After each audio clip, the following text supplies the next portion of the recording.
고품격 용기 있는 방송 더불어민주당 서울시당 공식 팟캐스트 서당캐 32번째 방송 시작하겠습니다. 저는 서울시당과 별 상관이 없는 게스트 강훈식입니다. 반갑습니다. 사실 이 방송 들으시는 분들이 왜 강훈식 의원이 왔을까 이런 생각하실 텐데요. 지금 김영호 의원께서 오시는 길에 차가 좀 막혀서 제가 먼저 박주민 의원하고 같이 진행을 하게 됐습니다. 박주민 의원님, 예. 서당캐가 방송 진행한 지 벌써 1년 정도 됐는데요. 네. 이게 박근혜 탄핵이 되는 그때 바로 시작했었던 방송이죠. 네, 그 무렵에 시작을 했죠. 네. 그래서 이게 아무래도 우리 서울시당뿐만 아니라 다른 지역에 계신 분들도 굉장히 이 방송 많이 듣고 또 네. 문재인 정부의 성공과 그리고 또 특히 내년 지방선거 승리까지 좀 잘 이끌어주고 있는 방송이라고 저도 뭐 진짜가 나타났다 진행하면서 많이 이렇게 경쟁도 하고 즐거운 의미에서 경쟁도 하고 했습니다만 우리 박주민 의원님 어떻게 1년 동안 어떠셨습니까? 뭐 저야 굉장히 그 좋은 분들 많이 만나 뵙고 또 네. 즐거운 이야기 많이 나눴던 것 같아요. 다만 아쉬운 건 저도 좀 여러 가지 일정 때문에 자주 참석을 못했거든요. 많이 빠지셨어요? 많이 받았어요. 그래서 좀 아쉽습니다. 네. 진짜 나타났다도 계속 어떻게 하신다 그러지 않으셨어요? 제가 그때 저희는 나갔을 뭐 때. 중앙당에서 결정 나는 대로 아마 지금 논의 중에 있으니까요. 네. 저희가 이제 새로운 시즌으로 인사를 드려야 되는데 인사를 아직 못 드리고 있는데 뭐 곧 좋은 결과 있지 않을까 싶고요. 예. 그 지역구 요즘에 송년회 밤도 많고 송년회 진짜 의정활동 많습니다. 또 예. 지역 주민들 평가 어떠십니까? 지역 주민분들의 평가를 뭐 제가 여쭤보면 다 제 앞에서는 잘한다 그러겠죠. 근데 실제로 좀 평가를 면밀히 좀 해봐야 될 때가 다가오는 것 같습니다. 이제 지방선거 있으니까요. 네. 요즘에 그냥 진짜 송년회 자리 많고요. 네. 송년회 자리 때문에 하루에 저녁에 대략 뭐 의원님도 그러시겠지만 한 6, 7군데를 뛰잖아요. 네, 그렇죠. 근데 밥은 못 먹잖아요. 남들 네. 식사하는 데 가서 인사만 하지. 네. 약간 서럽더라고요. 저희 어떠세요? 요즘 많이 돌아다니시죠? 아니 뭐 저도 이제 뭐 지역구가 충남 아산인데 이제 시골 인심이라는 게 밥을 꼭 먹여요. 근데 저희는 반대로 6개면 6그릇을 먹어야 돼. 예, 밥을 먹어야 되는 이 또 시골 인심이 또 오히려 더 한 숟가락이라도 뜨고 가. 뭐 하는겨. 한 그릇 먹고 가야 되는겨. 이렇게 이야기를 하시면 그것도 안 먹을 수 없거든요. 어르신들이 그러면 그거 먹고 다닙니다. 그러니까 저는 뭐 저희들도 그렇게 말씀을 하시는데 뷔페에서 많이 하시더라고요. 근데 먹으면 몇만 원이잖아요. 그렇죠. 그거 할 수가 없어요. 그래서 몇만 원 내고 드시면 되는 거 아닌가요? 회비로? 그래도 되는데 그게 또 그렇더라고요. 그렇게 하루에 6군데면 그거 엄청 많아질 테니까. 오늘 이건 제가 소개를 시켜드려야 되겠네요. 지금 나와 계신 분은 다 아시겠지만 충청의 꽃미남. 아닙니다. 더불어민주당의 젊은 피. 네. 사실 저하고 동갑이세요. 네. 그럼 나도 친구죠, 친구. 네. 지금 원내대변인으로 활약하고 계신 강훈식 의원님이십니다. 네, 반갑습니다. 제가 제 입으로 하기 어려운 걸 해주시는군요. 근데 진짜 잘생기셨어요. 아닙니다. 그건 아닌데, 우리 기자들이 저랑 박주민 의원이 동갑이다, 이런 거를 이제 알고, 매일 물어봅니다. 그래서, 둘은 참 재밌다, 캐릭터가. 완전 상반되는 캐릭터. 그러니까 이제 뭐 강훈식 의원은 약간 뺀질뺀질한 느낌? 이런 이야기를 하는 반면에 우리 또 박주민 의원은 되게 구수한 느낌. 그래서 얼핏 보면 강훈식이 서울 지역구인 것 같고 박주민 의원이 시골 지역구인 것 같다. 근데 이게 정반대고 또 보면 박주민 의원이 워낙 정책적으로 또 이렇게 준비를 많이 하는 반면에 저는 또 반대로 정무적으로 이제 이런 것들을 좀 대비돼서 아마 기자들이 많이 이야기하는데요. 언제 이제 기회가 되면 우리 세트로 같이 친구 방송 더불어민주당 뭐 이런 거 한번 해봐도 재밌지 않을까. 재밌을 것 같습니다. 소띠가 몇 명 더 있긴 있는데요. 누구 있어요? 아니 제가 알기로 김병관 의원님 확실히 소띠고 더 있는 것 같던데. 셋이 있어도 셋이 다 색깔이 다르네. 네. 아산 지역 다니실 때는 힘드시지 않으세요? 아니요, 뭐 힘들지는 않고요. 저희 뭐 아산이라고 합니다만 천안 아산역이 바로 지역구이고 그래서 뭐 사실은 한 1시간 정도 걸립니다. 그래서 뭐 그런 것은 그렇게 힘든 문제는 아니고요. 오히려 서울 지역구 의원들이 더 힘드세요. 제가 볼 때는. 왜냐하면 자주 왔다 갔다 해요. 여기서 거기 얼마나 된다고 하나 이러면 또 맞아요. 그게 그리 틀린 말이 아닌 거라. 그래서 그래도 1시간 정도 걸린다 그러면 대충 1시간 정도는 소요가 된다라는 이게 뭐랄까요? 시간으로는 1시간인데 물리적으로는 느낌이 한 2-3시간 걸리는 느낌이라 맞습니다. 저희는 오히려 좀 이해 폭이 좀 더 있는 편이죠. 예. 그 예산안 통과 협상 과정에서 고생이 많으셨을 것 같은데 네. 뭐 저희들이 모르는 비하인드 스토리 좀 없을까요? 비하인드 스토리는 뭐 많지만 네. 사실은 먼저 예산안 통과 관련해서 우리 그 지지자분들한테 송구스러운 것은 우리가 늘 지지자분들이 원하는 만큼을 100%, 120% 통과시키지 못한 부분에 대해서 네. 송구스럽고요. 또 그 과정에서 어쨌든 날짜도 제대로 지키지 날짜 물론 못 지켰죠. 결과론적으로 통과는 됐습니다만 선진화법 이후에 처음으로 저희가 날짜를 지나서 네. 통과시킨 것도 많이 아쉽습니다.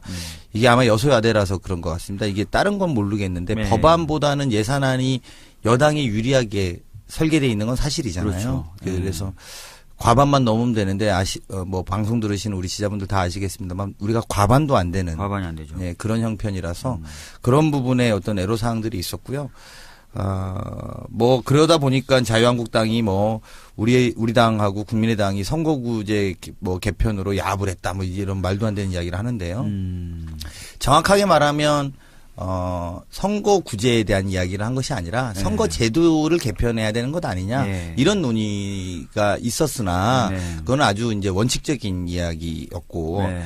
우리 문재인 대통령도 그 연동형 비례대표제 같은 경우에는 찬성하는 입장을 일찍이 그렇죠. 보이신 적이 네. 있기 때문에 네. 그것은 선거제도의 어떤 큰 틀에서 네. 그냥 이후에 그런 이야기 해보자 이런 정도 수준의 이야기를 가지고 야합이라고 몰아붙이면서 본인들이 예산안에 들어오지 않은 것을 합리화시키려는 저는 굉장히 정략적인 공격이다 이렇게 네. 정치적 공세다 이렇게 저는 생각합니다. 그러게요. 그리고 오히려 저는 또 그게 더 궁금한데요. 이게 뭐요? 우리 선거제도 이야기하면서 우리 박주민 의원께서 정개특위 위원이시잖아요. 네. 이제 활동 기한이 보름밖에 안 남았는데 그러니까요. 회의가 또 제대로 진행 안 회의는 돼서. 열렸어요. 네, 네, 그 네. 소위 1소위가 열려서 이제 방금 말씀하셨던 선거제도 또는 18세 선거 연령 인하에 대해서 논의를 했는데 더불어민주당, 우리 당하고 네. 국민의당 뭐 똘똘 뭉쳐가지고 자유한국당을 공격하는 그런 식으로 회의가 진행되더라고요. 왜냐하면 선거구 제도 개편, 연동형 비례대표제 절대적으로 반대하고 있고 자유한국당은 그다음에 선거 연령 18세 이하도 절대 안 된대요. 그럼 한국당이 하자는 건 뭡니까? 그러니까 다 좋고 뭐 하자는 게 없어요. 예. 아니 그럼 정계 개편에 되게 합의해 갖고 왔으면 뭐 하는 건 본인들은 이런 주장을 하고 싶다 뭐 이런 네. 건 없나요? 이게 뭐 아주 소소한 거, 선거 운동 방식을 조금 다 바꾸는 거 이런 거는 얘기하시던데 큰 틀에서 뭘 바꾸려고 하는 거는 절대 안 하시려고 하시더라고요. 지금이 기득권이다라는 반증이군요. 아니면은 뭐 바꾸는 제도, 바뀔 제도가 본인들에게 유리하지 않다고 판단해서 그랬을 수. 그러니까 저는 이번에 예산안 안에서도 그런 게 되게 답답했는데 네. 사실 1년 전에 저희가 야당일 때 네. 만 해도 보면 우리 당이 되게 어렵지만 야당으로서 그때 당시에 의제로 선정해서 넣은 게 누리과정 예산 맞아요. 기억나시잖아요. 네. 근데 누리과정 예산을 뭐 우리 무조건 올렸어요 테이블 위에. 근데 반면에 이번에 보면 다 반대야. 그렇죠. 그럼 뭐 당신들이 원하는 건 뭐냐? 없어. 네. 그러다 보니까 이번에 예산안 합의된 거에 보면 야당의 주장이 하나도 없어요. 그러니까요. 그러니까 우리 당의 주장을 깎는 거에 깎는 거에만 급급하고 급급했죠. 못하게 하는 거에 급급했던 반증이 아닌가 저는 생각이 들고 정개특위도 비슷하군요. 비슷해요. 근데 정개특위뿐만 아니라 아마 다른 상임위도 거의 비슷하게 돌아가는 것 같아요. 무슨 개혁 관련된 법안이 올라오면 잡고 협상도 안 되고 그냥 반대하는 거죠 계속. 네, 네. 법사위에서 잡아놓은 법안이 800개가 넘더라고요. 진짜 그럼 답답한데요. 법률가로서는 어떻습니까? 법사위의 원래 기능이 뭡니까? 법사위의 원래 기능은 체계 작구를 심사하고 네. 또 위헌성 여부를 판단하는 정도인데 그걸 넘어서 가지고 사실은 해당 상임위에서 검토한 내용까지 다시 검토하는 식으로 운영이 되고 있어요. 상원의원처럼. 예. 근데 뭐 거기에 대해서 문제 제기하면 뭐 우리 당이 야당일 때 박영선 당시 법사위원장도 그렇게 했다. 뭐 이렇게 얘기하면서 막 하는데 아니 그래도 정도가 있죠. 지금 방금 말씀하셨던 것처럼 800건 넘는 법안이 그냥 묶여 있잖아요. 네. 조금 뭔가 좀 논의가 원활해야 되는데 법사위가 지금 위원장도 자유한국당이고 또 자유한국당 간사가 김진태 의원이다 보니까 네. 참 논의가 안 되고 있습니다. 예. 근데 좀 심하시더라고요.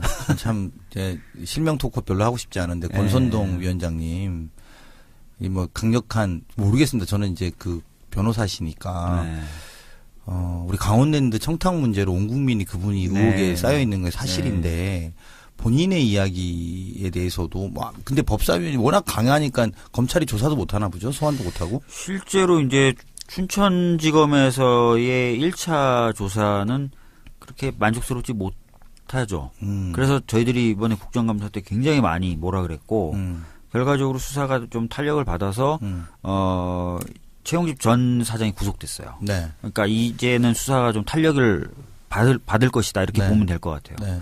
근데 아직까지는 뭐 특별한 성과가 나온 건 근데 너무 탄력이 없는 거 아니에요? 이게 언제부터 한 몇 개월 된 것 같은데 국감 전부터 뭐 그러니까요. 계속 강원랜드 이야기는 계속 나오고 그분의 이름은 끊임없이 거론되는데 800개 이상 법안을 붙들어 놓고 야 이거 알박기도 너무 심한 거 아닌가요? 어떠십니까? 법률가로서 냉정하게. 그래서 뭐 저희가 나름대로 공격을 좀 많이 하고 네. 문제 제기도 많이 했었는데 잘 안 되더라고요. 근데 그러다 보니까 이제 유은혜 의원님 같은 경우에는 법사위에 잡혀 있는 법인데 네. 국민들의 일정수 이상이 원하면 본회의로 직행할 수 있는 네. 그런 법안도 발의하셨잖아요. 네, 맞아요. 이번에 네. 그거 하나 발의하셨죠. 맞아요. 너무 답답합니다.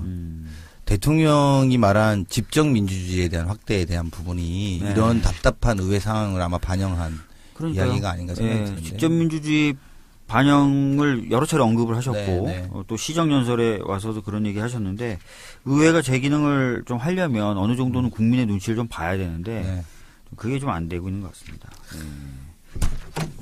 지금 김영우 의원님 오셨습니다. 네, 자, 죄송합니다. 네. 처음 지각했어요. 차가 많이 막히죠. 네, 차도 많이 막히고. 연말에. 원래 서당캐. 지각하셨던 분 아니에요? 저 1년 동안 지각 한 번도 안 하다가 오늘 딱 한 번. 제가 여기 두 번째인가 세 번째인데 그 중에 한 번이니까 딱 한 번, 딱 한 번인데, 이 자리를 그냥 강훈식 의원님께서 제가 잠시 비운 자리에 딱 들어오시려고. 아니 저는 들어올 생각 그래요? 서울시당 팟캐스트 아니에요? 저 들어올 수가 없으니까 저보고 인사를 이거 시키더라고. 지금 여기서 중앙당 팟캐스트니까요. 아하 잘못됐구나. 중앙당 지금 없어졌잖아. 내가 잘못 생각했구나. 들어오세요, 어서. 죄송합니다. 예. 방송 계속 진행하시죠. 요즘에 그 강훈식 의원님 새로운 별명이 거지강이래요. 거지강. 예. 좀 거지 같다, 오늘. 아니, 아니, 다른 때는 안 그래도 오늘 좀 거지 같은데. 면도도 안 하고. 아니 면도 한 건데도 이러네. 거예요. 예. 초췌. 지금 왜 거지 강이 됐어요? 사실은 네. 원래 그 별명이 우리 박주민 의원님이 거지 갑이 저는 거지갑. 갑이었는데 최민희 전 의원께서 네. 어느 날 저랑 막 이렇게 통화를 하다가 후원금 얼마 찼어? 뭐 이런 이야기 하다가 얼마 찼습니다. 그랬더니 뭐야 겉은 번질번질하게 생겨가지고 뺀들뺀들한 사람이 그게 뭐야? 이러면서 이제 팟캐스트 가서 저를 그렇게 명명하셔갖고 그 뒤로 이제 인터넷상에 그렇게 근데 전혀 요새는 얼굴이 너무 초췌한데 이럴 때 빨리 후원 요청을 해요. 아니, 네? 네, 이게 연출 아니야? 연출이 되지 않습니다. 근데 김영호 의원님도 지금 후원금이 저는 동영상을 제작했어요. 박주민 의원님 동영상 정말 잘 만들었는데 저는 제가 법안 발의한 것 중에서 좀 사회적 약자를 위해서 법안 발의한 내용을 한 2분 정도의 내용으로 SNS를 통해서 후원 요청을 했는데 별 후원이 별로 안 들어오는 것 같아요. 그래요? 박주민 의원님과는 좀 달라. 그게 왜 그러냐면 네.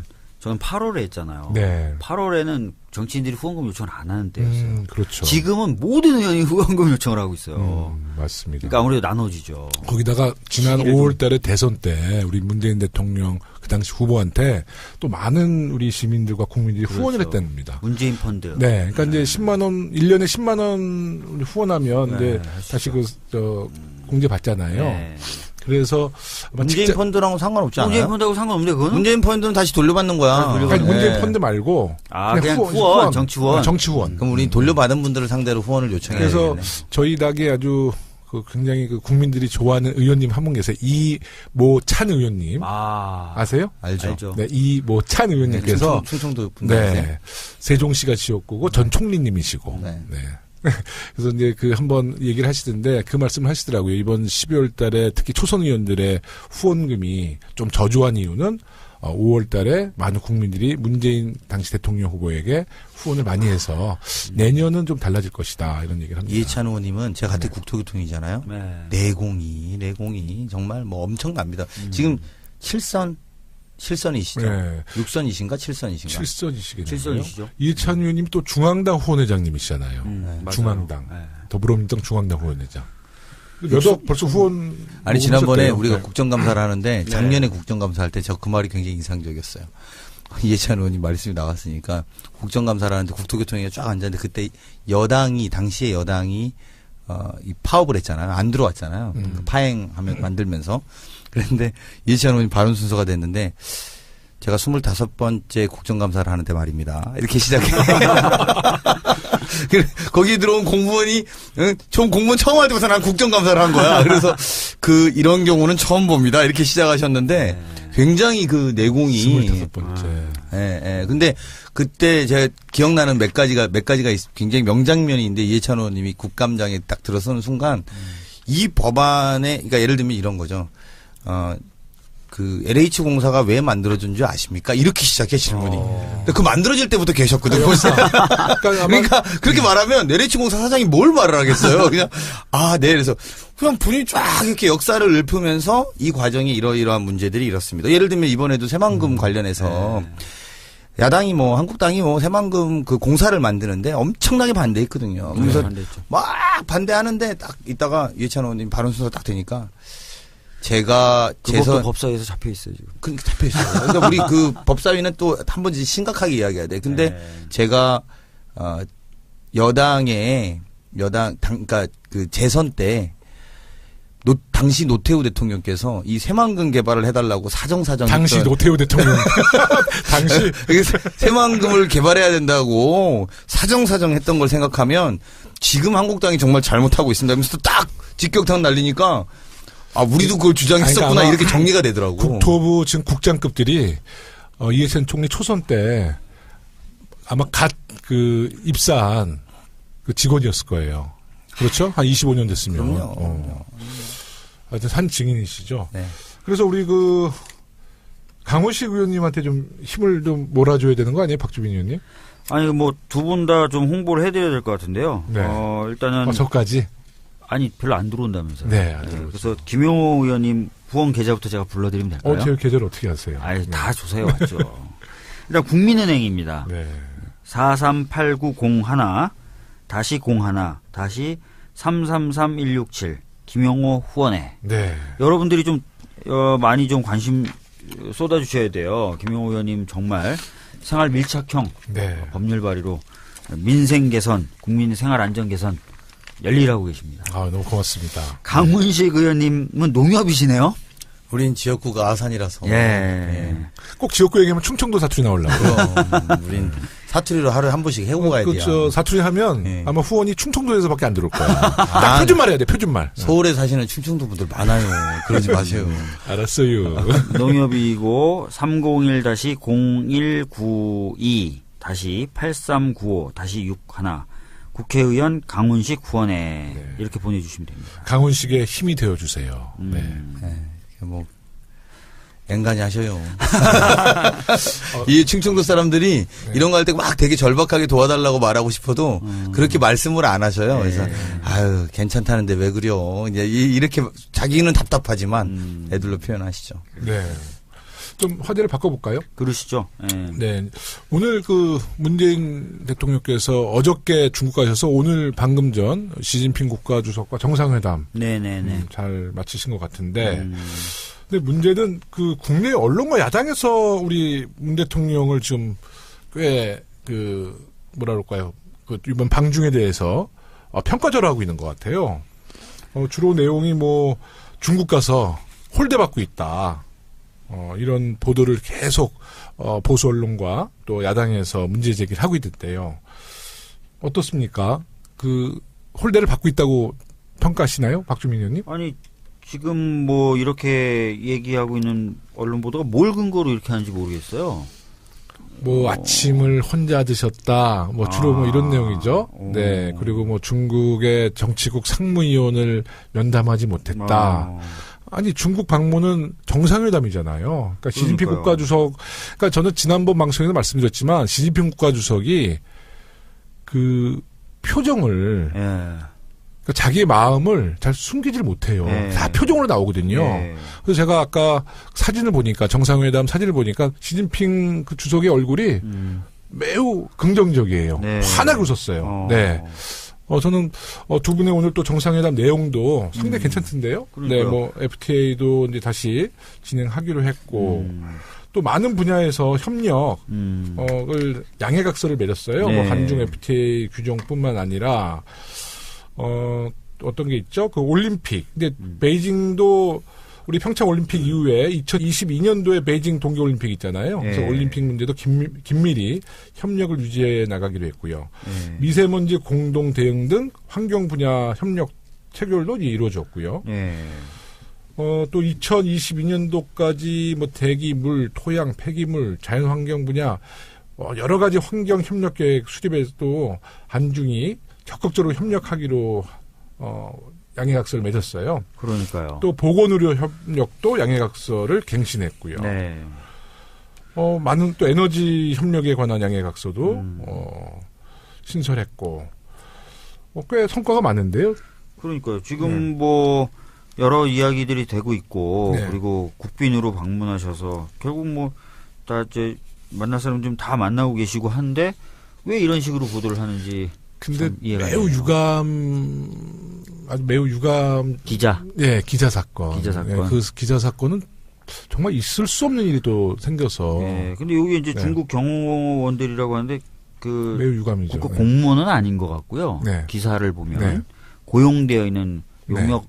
쪽 업체 분들이신 것 같아요. 네. 저는 이 대목에 이제 두 가지를 짚어봐야 된다고 봐요. 네. 한 가지는 먼저 이제 언론의 태도에 대한 이야기는 우리가 할 수밖에 없다. 네. 그래서 박근혜 대통령이 중국 갔을 때 우리 한번 되짚어 봅시다. 네. 과거에 되짚어 보면 그 천안문의 그 마루 위에 오른다고 네. 정말 그때 뭐 모든 언론이 그날 방문했을 때 처음에 방중했을 때 첫 번째 옷 색깔 그 의미는 무엇인가 이제 마루에 올랐을 때 두 번째 세 번째 있었다 그게 무엇인가 한중 관계 새로운 전략적 동반에 정말 엄청나게 했었거든요. 별 실수. 내용이 없었어요. 그냥 옷 내용이 색깔하고 그 의미가 뭐다 이런 게 주로 있었어요. 그리고 그게 마치 커다란 성과인 양 떠들었던 거에 비하면 저는 어떤 의미로 보면 굉장히 말씀하신 것처럼 이번에 한국 기자들이 폭행당한 사건에 되게 유감입니다만 사실관계는 이런 내용이에요. 일단 그 행사가 한중 비즈니스 포럼 네. 행사장에서 있었다는 것 아니겠어요? 네. 근데 그 행사장을 하면 보통은 공안한테 부탁을 하는 게 아니랍니다. 그래서 그냥 일반 사설 경호업체를 썼다는 거고 우리 정부 청와대에서 나온 이야기를 종합해서 보면 그리고 그거는 중국에서 추천하는 업체들을 썼다는 겁니다. 네. 다만 이제 그럴 경우에 그 전체의 총괄적 지휘 역할은 공안에서 아마 하는 모양이에요. 그러니까 그렇게 세심하게 어쨌든 되지 못했던 부분이 분명히 있는 것이죠. 그 문제에 있어서. 다만 이 대목에 이것을 자꾸 키우는 언론 보도도 저는 문제가 있다고 생각됩니다. 물론 굉장히 유감스럽고 네. 잘못된 문제지만 이게 지금 뭐 국빈 방문 전체를 호도할 만한 문제는 아니다. 그리고 그 문제에 대해서 우리가 정부 차원의 당당한 사과를 받고 또 그런 문제점들을 지적하는 건 지적하는 것대로 처리가 돼야 되겠습니다만 네네. 이것을 자꾸 이제 뭐 이렇게 더 확산시키는 확대해서는 안 되겠죠. 확대하는 것이 전체에 지금 마치 방중에 어떤 의미로 보면 사고가 난 거잖아요. 네. 어떤 방중 전체에 있어서 그리고 뭐 청와대나 대통령이 주도한 뭐 그런 일이 아니기 때문에 그런 걸로 지금 대통령의 방중 전체를 덮어서는 안 되겠다 이런 생각 들고요. 그거 이전에 지금 언론의 보도태를 제가 아까 모두에 잠깐 말씀드렸는데 사실은 지금 대통령이 아까 우리 김영우 의원님 말씀하신 그 하나하나가 굉장히 절실한 문제거든요. 특히 맞아요. 미세먼지 같은 경우에는 그러면, 네. 제가 미세먼지 특위위원인데 미세먼지 같은 경우에는 굉장히 중국이 사실상 원인입니다. 그리고 네. 바람이 불면 우리 한국이 바로 덮치는. 또 우리나라 황사를 석탄 그 화력 발전소도 사실 문제예요. 맞습니다. 네. 모든 그런데 것도 중국에 근데 그게 전가시키기도 좀 그건 그래요. 정확하게 알아야 되는데 실제 우리 대기오염의 그 석탄 문제라든지 이런 부분은 전체 퍼센테이지에서 굉장히 높은 부분은 아니에요. 맞아요. 중국이 이제 중국이 절대적이지. 굉장히 절대적이지. 절대적이에요. 그러니까 그런 부분에 그리고 실제로 대통령 공약에도 있었어요. 네, 그 중국 문제를 풀어가는 데 있어서 미세먼지 문제를 해결하겠다라는 게 있었더니만큼 그런 성과를 중심으로 좀 보도하고 국민들에게 좀 알리는 보도 보도의 형태들이 좀 이루어졌으면 좋겠다 이런 생각입니다. 우선은 청와대에서 강력 항의했더라고요. 아주 이례적으로 강력하게 항의하고 수사 요청을 의뢰했어요. 근데 수사 요청을 의뢰했으니까 아마 그 책임자들 찾아내서 아마 처벌할 것 같고요. 하여튼 뭐 말씀하신 대로 굉장히 유감스러운 일임이 분명한데 맞죠. 그리고 분명히 그 폭행당하신 기자분들에게 정말 안 좋은 일이 발생한 거죠. 정말 유감스러운데 그것만을 너무 부각시키다 보면 정작 중요한 일을 놓치게 되는 거잖아요. 그럼요. 그러니까 우리 강훈식 의원님이 이제 대변인이시니까 언론을 잘 아시잖아요. 이 언론 문화가 중국과 우리나라는 너무나 다른 거예요. 네. 그러니까 우리 그 정말 언론의 자유가 있어서 우리는 모든 언론인들이 정치인들과 대통령한테도 뭐 취재하고 취재의 자유가 다 있잖아요. 네. 중국은 사실 그렇지가 못해요. 그러니까 뭐 중국 기자들은 그 취재라는 거에 한계가 있습니다.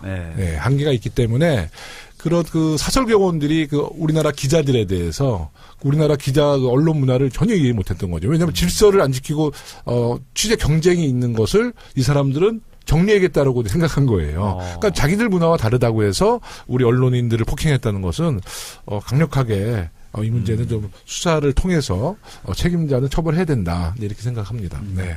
그리고 이번에 그 난징 대학살이 그 기념식이 어저께 있었어요. 네. 맞아요. 근데 우리 노영민 대사님 대통령이 이제 방중을 하셨는데 대통령님한테 간 게 아니라 우리 난징 대학살 그 현장에 우리 한국의 대표로 대사가 가셨다는 것 같죠. 근데 오늘 시진핑 국가주석이 대통령 만나서 그 얘기를 언급한 것 같아요. 그렇죠. 아니 그리고 이게 이제 감사하게 생각하는 거지. 당연히죠. 그리고 이게 사실은 굉장히 문재인 대통령의 실용 외교의 측면이다. 전 이렇게 분석하고 싶은데요. 그러니까 무슨 말이냐면 보통은 의전을 중시하고 내가 대통령인데 소위 이제 그러면 이제 당연히 대사가 와서 인사를 해야지 이렇게 생각하기 쉬운데 그 난징 대학살에 추모하는 것이 중요하니까 노영민 대사는 그리 가세요라고 대통령이 지시하셔서 바로 글로 보냈다는 것 아니겠습니까? 그리고 사실은 대통령이 정상회담을 하실 때마다 이렇게 파격적인 행보로서 굉장히 많은 우호적인 상대편의 우호적인 마음을 사시는데 굉장히 잘하시는 것 같아요. 그런 면에서 보면 그러니까 최근에도 어디였죠? 조계종에 가지고 불교가 아마 그 나라 그거였는데 대통령이 그 자리 조계종에 나타나셨어요. 그래서 그 대통령이 너무 감동을 받으신 거야. 그리고 뭐 트럼프 왔을 때도 그냥 그 미군 부대로 바로 가셔갖고 만나셨다. 그러니까 그러면 상대편이 일단 누그러지잖아요. 대화를 하는 데 있어서 나한테 호의적이니까. 그러니까 노영민 대사의 그 한 수도 어떤 의미로 보면 시진핑과의 이 관계가 지금 우리가 잘 풀어야 되는 데 있어서의 사전포석 같은 개념이었거든요. 그러니까 누구의 머릿속에서? 저는 대통령이 지시하신 거죠. 왜냐하면 대통령이 지시하지 않으면 사실 대사가 대통령을 영접 나가잖아요. 근데 아마 대통령이 나한테 오지 말고 그래도 난징 대학살을 또 우리 역사적인 배경이 우리와 좀 비슷하니까 그렇죠. 가서 함께 해라. 그래서 아마 가신 것 같은데 이럴 경우에 이제 중국 국민들을 감동하는 거죠. 그런데 이 대목에서 사실은 이게 뭐냐면 일본에 받았던 상처가 있는 두 나라의 공통분모 아니겠습니까? 맞습니다. 어떤 의미로 보면 우리도 일제시대라는 게 있었고. 근데 이 와중에 우리 또 홍준표 대표께서는 일본에 가셔서 아베를 만나기로 하셨다는 거 아니에요? 이 어떻게 되는 겁니까? 이게? 잘하고 있는 거 아니에요, 홍준표? 아니 미국도 막 자기 핵 문제 해결하겠다고. 아니 어떻게 보면 국민의 정서와 정반대로 갈 수 있어요. 아니 그러니까 우리는 지금 같이 힘을 합쳐가지고 중국과의 관계도 좀 모색을 하고 향후에 특히 이제 경제 문제라든지 이런 것들을 좀 뭐 미세먼지라든지 이런 것들을 하기 위해서 한중 비즈니스 포럼도 하고 정말 역대급 사람들이 다 참석해서 이렇게 하고 중국과의 관계를 풀어보려고 난징 대학살이라는 공통분모로 어떤 우리 일본에게 어쨌든 상처받았던 시간에 대해서 서로 교감하고 교류하지 않느냐라는 뜻을 보내고 있는데 정반대로 일본의 아베를 만나러 간다라는 건 이거는 정말 앞뒤가 안 맞느냐. 그러니까 또 오늘 또 그 보수 언론에서 보도 보면 오늘 아침에 오찬을 우리 문재인 대통령께서 서민식당에 가셨죠. 그 서민식당이라는 게 그 요태어라고 또 또장이라고 콩국물이 있어요. 거기다 이렇게 기름으로 튀긴 막대기가 있어요. 한 번도 안 먹어봤는데. 또장. 정말 그러니까 또장과 요태어는 굉장히 공감이 맞는 음식인데. 1인분에 한국 돈 한 500원? 한 350원에서 500원 정도 해요. 500원? 네. 그럼 1,000원도 안 되는 거예요? 그러니까 굉장히 서민 음식이에요. 그리고 훈뚠이라고 약간 만두 같은. 만두 따지면 삼각김밥이네. 아마 오늘 대통령의 조찬이 한 끼에 한 1,300원은 안 넘었을 거라고 봐요. 네. 그렇게 서민 식당을 대한민국 대통령이 가서 중국 그 서민들과 함께 또장과 요태어를 먹으면 이거 정말 중국 국민들이 얼마나 감동받겠어요. 그것도 저는 저는 아주 잘하신 것 또 같아요. 어떤 수라고 생각하냐면 이 시진핑 주석이요. 네.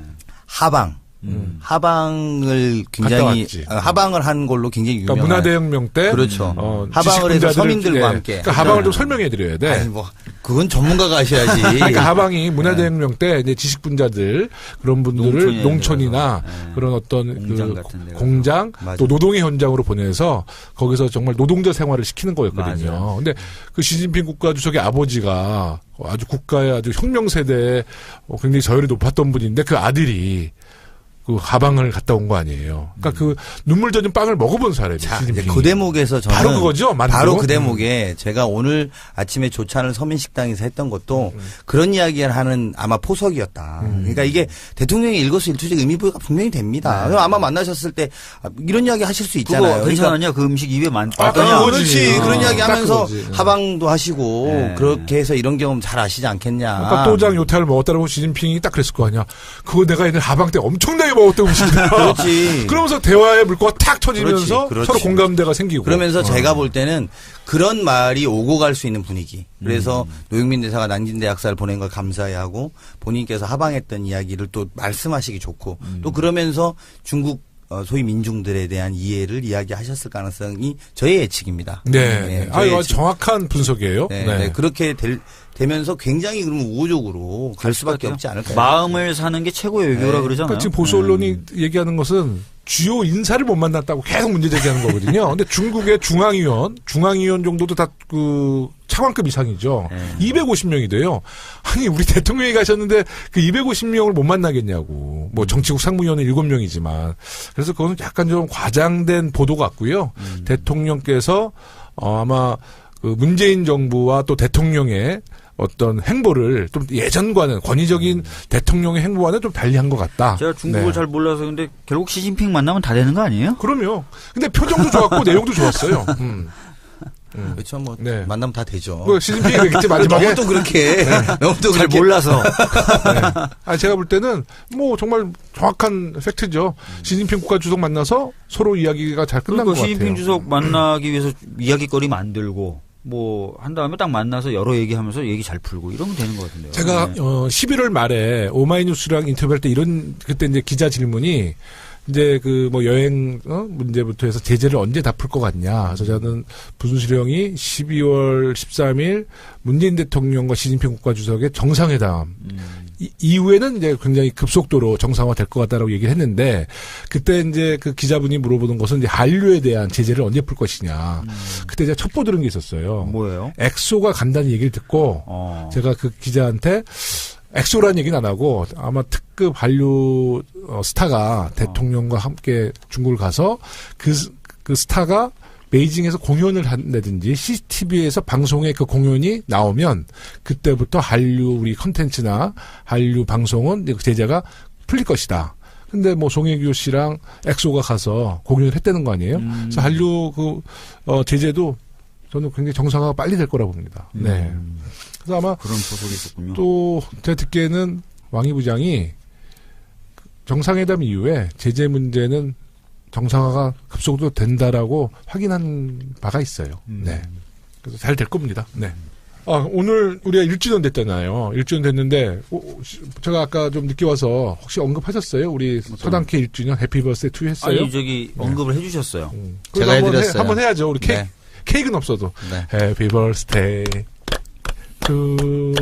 뭐라 그래야 돼요? 서당케 해피 버스데이 서당케. 야, 이게 네. 방송 너무 지루하게 하는 거 아니야? 박수! 하여튼 1주년이 됐는데 네. 저희 1주년을 맞이해서 출연했던 많은 또 특급 우리 인사분들 또 많은 분들께서 축하 메시지를 전달하셨다고 해요. 아, 이거 좋네. 네. 이거 들어야겠다. 자, 박원순 시장님을 비롯해서 서당케의 사주였던 김영주 노동부 장관 그리고 현재 사주인 안규백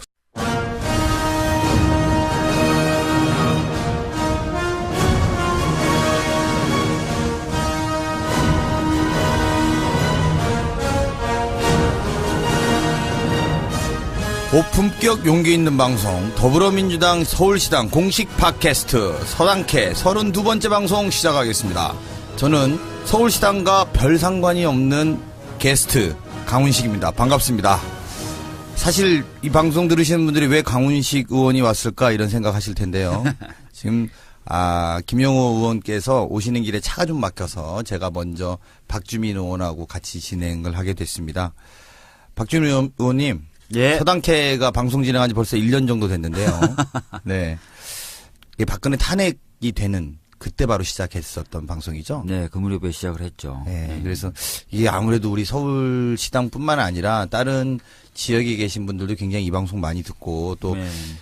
문재인 정부의 성공과 그리고 또 특히 내년 지방선거 승리까지 좀 잘 이끌어주고 있는 방송이라고 저도 뭐 진짜가 나타났다 진행하면서 많이 이렇게 경쟁도 하고 즐거운 의미에서 경쟁도 하고 했습니다만 우리 박주민 의원님 어떻게 1년 동안 어떠셨습니까? 뭐 저야 굉장히 그 좋은 분들 많이 만나 뵙고 또 즐거운 이야기 많이 나눴던 것 같아요. 다만 아쉬운 건 저도 좀 여러 가지 일정 때문에 시간이기도 했습니다. 그 역사적 한 걸음 한 걸음 네 여러분들 함께 해주신 것 감사드리고 저도 여러분과 함께 현장을 지킨 것에 무한한 자긍심을 가지고 있습니다.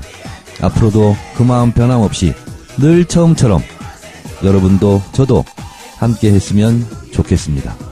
현장에 답이 있습니다. 행동하는 양심으로 깨어있는 시민으로 현장에서 늘 만났으면 좋겠습니다. 감사합니다. 고맙습니다.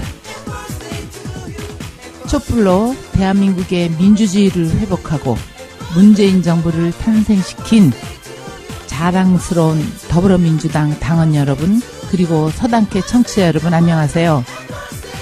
노동이 존중받는 사람 중심의 문재인 정부 그중에 가장 열심히 하고 있는 고용노동부 장관 김영주입니다. 서당캐 1주년 축하드리기 위해서 여러분께 인사하고 있습니다. 지난 1년간 서당캐를 아껴주신 청취자 여러분께 진심으로 감사드립니다. 존경하는 우리 민주당 당원 여러분들과 서당캐 청취자들 여러분들을 다시 성공한 장관 마치고 서당캐에서 다시 만날 수 있게 되기를 간절히 바랍니다. 연말 잘 보내시고 새해에 좋은 새해를 맞이하기를 바라겠습니다. 감사합니다.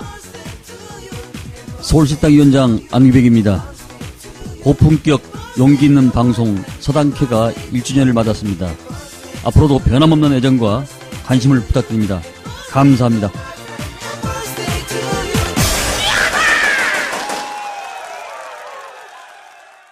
네, 지난 월요일에 김성태 의원이 자유한국당 원내대표에 당선되면서 제1야당의 원내지도부가 교체되었습니다. 김성태 대표의 당선, 그 누구도 예상했었나요? 예상이 됐었죠. 다 그렇죠. 친홍으로 다 예상이 됐었죠. 아니에요. 그건 그렇게 분석하시면 안 돼요. 그래요? 제가 볼 때. 언론에서는 다 친홍이다. 그러니까 아니, 뭐 예상이 다 됐잖아요. 친홍이라고 분석하기 좋은데 이거 사실 잘 보셔야 됩니다. 김성태 대표는 뭐 친홍이거나 과거 탈당파였던 게 사실이죠. 하지만 함진기 의원이 친박입니다. 네, 그래서 본인이 입으로 백브리핑에서 그렇게 말합니다. 이게 개파가 없다 이렇게 이야기하면서 함진규? 아니 저기 본인이 김성태 의원 본인이 자기 개파가 없다? 우리는 없다 이러면서 나는 뭐 굳이 따르면 비박이었고 여긴 친박이다 이렇게 말했는데 이게 사실 표에 나오는 이야기입니다. 네. 무슨 말이냐면 대부분 한국당에 출입하는 기자들이나 의원들의 말을 종합해 보면 초반에는 1차 결선 투표까지 갈 거라고 다 예측했어요. 그건 무슨 말이냐면 원체의 친박의 포지션이 컸던 정당이거든요. 네. 총 108석 정도를 갖고 있는데 그래서 50%를 넘지 못할 거라고 예측을 했단 말입니다. 그런 얘기 많이 나왔었어. 네. 그래서 사실은 그랬는데 불구하고 55명이라는 득표를 했어요. 네. 이것을 놓고 보면 제가 볼 때 최소한 거기 한 3, 40명 정도는 소위 말하는 비박계 의원들이었다고 보면 소위 친박계 의원들이 이번 기회에 탈색하기 시작했다. 그리고 본인이 친박이 아닌 척하기 시작했다. 그리고 당 전체가 이제 친박이 아닌 척하게 하는 걸로 갈 거다. 이거 되게 속지 말고 잘 보셔야 되는 지점이 아닌가 이런 생각이 좀 들어요. 사실 그러면 뭐 이게 친홍도 아니고 약간 친박에 가까울 수도 있다. 그렇죠. 결과적으로 친박이 껍데기 친홍이란 표현은 없어요. 아니 친홍이란 표현이 왜 있어요? 홍준표 대표는 공천을 누가 했는데 뭐 홍준표가 한 적 있어? 아니 홍준표 대표는 그 말을 되게 듣기 좋아하던 것 같아. 자기에게도 세력이 있다. 근데 제가 볼 때는 좀 더 정확한 분석은 과거에 어쨌든 친박으로 공천된 분들인데 네. 지금 이제 뭐 탈당이라고 하면서 본인들이 면피하려고 했던 사람들하고 또 친박이었으나 지금 앞으로 친박이 아닌 것처럼 하겠다는 분들이 네. 총 합친 게 55명이다 이렇게 분석하는 네. 게 좀 정확한 네. 것 같고요. 근데 이로 인해서 이후에 골수 친박들 빼고 나머지들은 좀 다 옮겨 타면서 친박이 아닌 척 네. 하려고 할 가능성이 굉장히 많아졌다 이렇게 분석하는 게 저는 합리적이라고 봅니다. 저는 김성태 의원이 지난번 특수학교 설치 때 강서 지역 그때 그 장애인 부모님들 무릎 꿇고 막 절규할 때 네. 그 외면하는 모습 뭐 아마 국민들이 많이 기억하실 거예요. 그래서 그런 좀 영향 때문에 이번 원내대표에서도 조금 어려움이 있지 않을까 했는데 예상대로 네. 저는 이분 정체 잘 모르겠어요. 예전에 뭐 국정감사할 때 보면 뭐 최순실 국정농단이나 뭐 이런 부분에 대해서도 세게 얘기했다가 또 탈당했다가 바른정당 갔다가 복귀하고 나선 또 마치 지난번 우리 예산안 할 때 보면은 제일 앞장서 나 싸우잖아요. 그때 저는 알았어. 그때 저 사람이 되겠구나. 정체를 잘 모르겠어요. 네. 원래 그는 한국노총 출신이죠. 아 그래요? 그럼요. 네. 노동계 목으로 들어온 거죠. 자유한국당. 네. 그러니까 우리가 자꾸 이렇게 친홍이라는 인식을 가지면 향후에 전국 운영에서 이럴 가능성이 굉장히 농후해 보여요. 저는 국민의당이 이제 소위 뭐 깨지네 마네 이제 이런 것들이 많잖아요. 네. 그럼 이제 안철수 당대표가 내가 친박이랑 뭐 하는 거 아니다. 내가 친홍이랑 뭘 하겠다. 이런 논리로 만들어낼 가능성이 많기 때문에 이것들을 정확하게 제가 굳이 찝어서 이야기를 드리는 것들은 결국은 같이 이제 묻어가 지금 이제 뭐 그 바른정당하고 통합이 가시화되어 있다고 봐도 제가 볼 땐 과언이 아니거든요. 네. 그러면 이제 이 정당이 여러 가지 선택을 할 수 있는데 대부분의 비례대표들은 기본적으로 당이 깨지면 잘 갈 데가 없잖아요. 갈 데가 네. 없죠. 그럼 이제 그런데 비례대표이면서 그 당적을 유지하려면 그러니까 소위 말하는 그 국회의원직을 유지하려면 출당시키는 수밖에 없어요. 맞아요. 그럼 출당을 시켜서 분리를 하거나 아니면 당대당 계속 당이 시끄럽게 갈 가능성이 많잖아요. 네. 근데 어쨌든 그렇게 해서 출당이 되든 뭐가 되든 근데 출당된 분들이 또 이후에도 또 어떻게 될지도 봐야죠. 저는 이제 그분들도 소위 말하는 정치권의 FA가 될 가능성도 있어요. 그래서 그냥 누가 본인이 선택을 하던 아무데나 갈 수 있는 상태가 되거든요. 그러면 진짜 뭐 정말 다양한 가능성이 생기는데 이 과정에서 세를 잃어버리면 내가 이제 한국당이라는 표현은 하기 어려울 테고 친홍 세력과 함께하겠다 이럴 가능성도 있기 때문에 우리가 경계하고 잘 봐야 됩니다. 그 정우택 대표 시절도 계속 우리 더불어민주당 뭐 개혁 입법 관련돼서도 계속 발목 잡기 했거든요. 네. 근데 이제 김성태 발목 잡기가 아니야. 그건 진짜로. 방해 원내에서 볼 작업? 때. 아니, 그냥 반대야. 뭐 발목을 잡아. 그냥 다 안 된다는데. 그렇지. 가로막는. 그럼. 판 깨기, 뭐 이런 거잖아요. 근데 김성태 의원이 이제 신임 원내대표 되고 나서 뭐라 그랬죠? 뭐 전사가 되겠다? 뭐 홍준표 대표에게는 덕장이 되고 신임 원내대표는 아마 전사가 되겠다 그랬다는 거죠. 전사하실 수 있는데 네. 그러다가. 네, 그러다 저도 전사 될 것 같은데. 네. 그래서 좀 더 강경한 그 대여 투쟁을 예고했거든요. 우리 원내 대변인으로서 한번 논평 한번 내보세요. 네, 뭐 늘 네. 강경하셨어요. 네. 네, 정말로 뭐 내가 그분들한테 덕담할 입장은 아닙니다만 정말 보수가 새롭게 태어나는 전사가 됐으면 좋겠어요. 근데 나는 참 고마운 말은 서민과 노동자들을 위한 정당이 되겠다고 하더라고요. 그 첫 취임 일성이 그거였어요. 네. 자기가 노동계 출신이고 그러니까 그렇지. 서민과 노동자를 위한 정당이 되겠다 그래서 나는 정말 그거에 합의했다고 발표하고 싶더라고. 우리도 그렇게 하고 싶으니까 우리 좀 그렇게 바꿉시다 이렇게 좀 하고 싶고 그 말대로 되지 않을 가능성이 굉장히 많다. 제가 볼 때. 뭐 김성태 의원의 그 법안 좀 봐야겠어. 노동자를 위한 법안이 과연 몇 개나 있는가 한번 좀 볼 필요가 있을 것 같아요. 사실 최근에 보니까 자유한국당의 그 굉장히 원로들이나 중진들이 뭔가 당을 바꾸고 혁신을 해서 보수로서 인정받으려고 하기보다는 쉬운 지역구 찾아가기 열풍이래요. 네. 대구 쪽으로 다 모이고 막. 그러니까요. 그러니까 이제 네. 개선되기가 좀 당분간 보이기도 합니다. 그 김성태 의원과 우원식 원내대표 첫 상견례 때 우리 네. 대변인 현장에 계셨어요? 네, 있었습니다. 분위기 어떻습니까? 싸했죠, 뭐. 아, 쌓였어요? 네. 그래도 우원식 원내대표가 이렇게 오는 분들 좀 우원식 친절하게 하는 원내대표가 편인데. 칭찬을 하려고 왜냐하면 향후에 원내 관계를 풀려면 네. 좋은 관계는 아니더라도 초면에 당선돼서 왔는데 야박한 이야기 안 하려고 애를 썼어요. 네. 근데 자꾸 와가지고 뭐 한국당 패싱은 좌시하지 않겠다. 뭐 나도 전사 출신이다. 막 이런 이야기 하시니까. 자신의 존재감. 예, 본인 그러니까 아니 우리도 뭐 패싱이 아니라 뭐 하나라도 좀 동의해 주는 게 있어야 될 거 아니냐. 뭐든지 다 반대하는데 어떻게 그러면 그쪽이랑 이야기를 하냐. 이렇게 우원식 대표도 처음에는 좋은 이야기만 하려고 쫙 준비했다가 나중에는 안 되겠다 싶었나 봐. 그러니까 막 그냥 이야기 서로 막 하시더라고. 아, 그래서 저 어저께 국방위에서 자유한국당 의원들의 반대로 5.18 특별법 맞아요. 의결이 불발됐어요? 네. 네. 그 임시국회 처리가 불가능하게 된 겁니까? 임시국회에 사실상 지금 각 상임위들 보이콧하고 있는 상황이라서 아니, 근데 법사위신데, 지금 12월에 임시국회 처리할 민생계획 많은데, 지금 법사위에서 다 그거를 잡고 있어요. 저도 환장하겠어요. 어떻게 되죠? 아예 지금 자유한국당이 특히 이제 권성동 위원장은 완전히 보이콧 임시회 열리든 말든 자기는 안 하겠다는 거잖아요. 권성동 위원장 다시 지금 이게 참 이해가 안 돼. 입지도 또 정말 어려운데 지금. 어떤 문제가 있냐면 우리 청취자분들이 아셔야 되는데 이런 것도 있어요. 가령 저희 이제 국토위니까 새만금 공사를 만들어서 우리가 이후에 새만금을 제대로 좀 이제 네. 전북분들에게 돌려주자 네. 이런 취지로 예산안에 넣어서 예산이 통과가 됐어요. 네. 그런데 새만금 공사법을 만들어야 돼. 법이 통과돼야 돼요. 예산은 잡아놓은 거지. 네, 지금. 네, 네. 근데 법을 잡아. 그러니까 예산안은 통과됐으나 예산을 쓸 수 없는 거지. 그러니까 이런 식으로 그러니까 국가 운영을 법사위는 뭐냐는 거예요, 나는. 같은 상임인데 왜 우리 상임위에서 통과된 걸 왜 법사위가 잡어?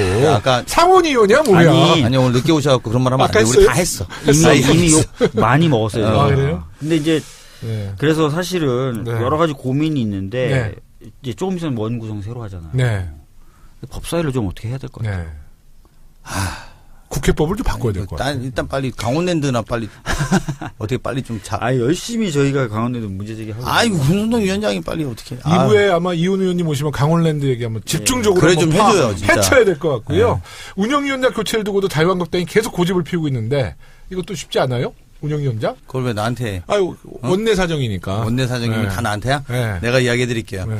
그 잘 왔어, 오늘. 운영위원장은 저걸 잘 왔어. 운영위원장은 이건 법사위가 다 먹어. 그러니까. 법을 잡고 있잖아. 제가 법을. 그런 거다 이제. 싫으면 안 죄송합니다. 얘기 오든지. 죄송합니다. 더 열심히 하겠다. 100배 열심히 네, 하겠습니다. 아니 네. 이 운영위원장은 우리 그 헌정사에서 운영위원장을 여당이 하지 않았던 사례는 두어 번 정도 있어요. 그리고 두 번도 정권 교체 시기에.